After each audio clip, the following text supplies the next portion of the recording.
Hi guys, আজকে আমি নিয়ে আসলাম পাকা আম। আর আমি এখন এই পাকা আম দিয়ে বানাবো আমের জেলি।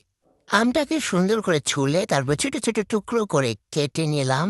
আর এই কেটে রাখা আমের টুকরোগুলোকে প্রায় 10 মিনিট সিদ্ধ করে নেব। আর এখানে দিয়ে দেব পরিমাণ মতো চিনি। আপনারা চাইলে একটুখানি লবণ দিতে পারেন, আমি দেইনি, বাদ দিয়ে দিয়েছি। আমটা যখন সিদ্ধ হয়ে গেল তখন আমি আমটাকে নামিয়ে সুন্দর করে ঠান্ডা করে নিলাম।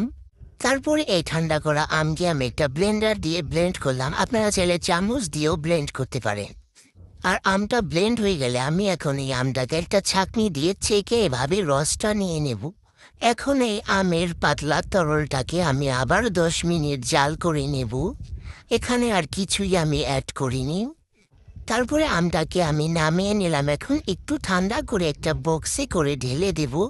আর এই বক্সটাকে আমি প্রায় 1 ঘন্টার জন্য নর্মাল ফ্রিজে রেখে দিলাম। তারপরে তৈরি হয়ে গেল আমার আমের জেলি। তোমাদের যদি ভালো লাগে তাহলে অবশ্যই আমাকে কমেন্টে জানাবে, আর একবার ট্রাই করে দেখবে, ভালো লাগবে।